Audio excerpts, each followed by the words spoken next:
What is going on, guys? Welcome back to a new YouTube video, and today we had a heavy squat session 11 weeks out from the next competition, so it meant a lot to me in a sense that it was the last heavy session of a set of 5 in this training block.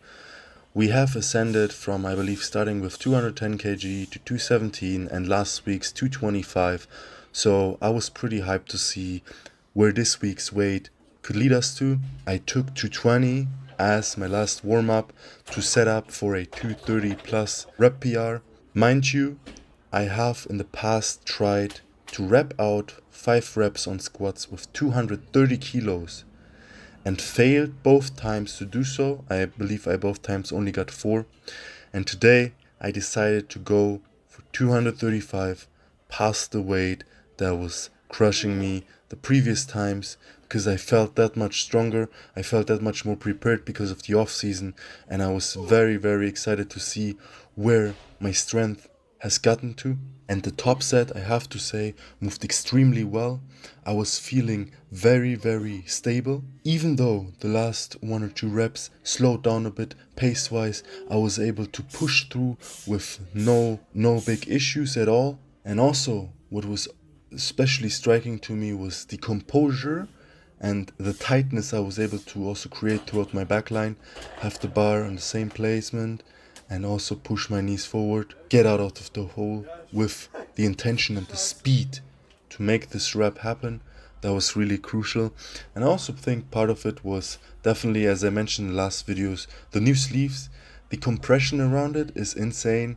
As I said, there's a lot of force on your knee joint, but also then supporting you in the hole, driving you back out, and it fits perfectly with my current squatting style. I'm trying to at least stay relatively upright. Of course, it's not as upright as a Chinese weightlifter would be, but keep in mind I'm squatting in flats.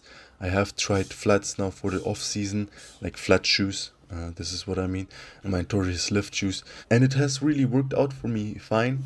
And especially pushing out my knees creates even more compression and force out of the hole, and you can really also see that during my back offs where I'm basically just bouncing out the hole, and it really complements the strength or the squat pattern that I have, given the fact that I usually, or in the past, I came out the hole fast but then couldn't push through, and I eliminated this lack of strength to push through during the off season by negating the flex reflex during pause squats. So a big part of why I did pause squats in the off season was to exactly target the negation of a stretch reflex, which would help you accelerate out the hole but would then ease off as you would be in a range where you just have to push through with your entire body, especially with your quads and your legs themselves.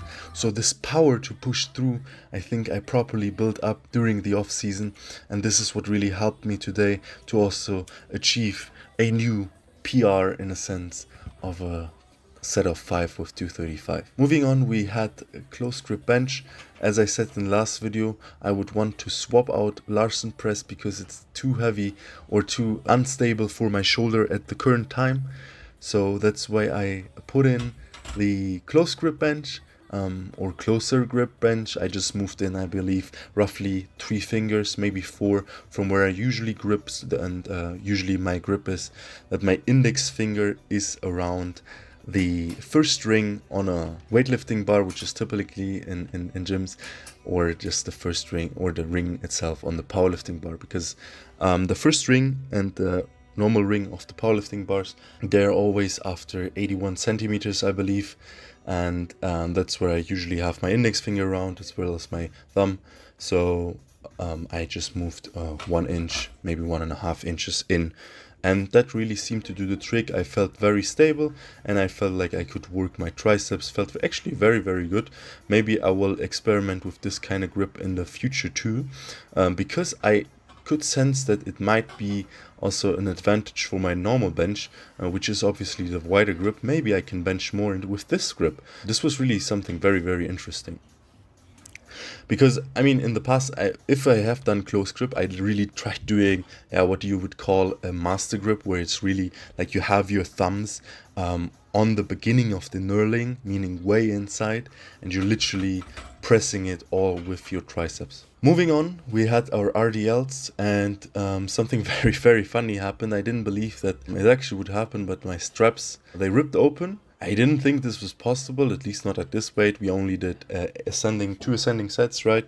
First set was with 200 kg, and it was a very, very easy set, nothing much to do or to say here. And the only thing that I would say is worth mentioning is that I was already in the gym for 3 hours at this point, so I was pretty damn tired. It was a long SPD session on a Wednesday, middle of the week after work. Not the best circumstances, but I guess we got the job done. And then for the 210 kg, I was a bit exhausted, but I was like, yeah, let's get it done. And they weren't heavy or anything, right? They were just normal sets of RDLs.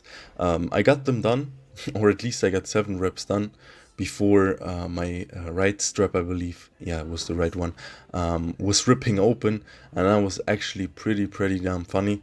But overall, I'm very, very happy with how the session went, and I can really say that it was a big relief that I was finally able to break the barrier on squats, and that made me extremely excited to see how much we can build up the pyramid and peak for the competition. That being said, guys, I thank you a lot for watching this video. As you can see, I'm now running in the camera with the 2 broken pieces of my reps, of my straps. But yeah, appreciate you guys. Wish you all the love, all the power. Have a good one. It was at this moment that he knew. He fucked up.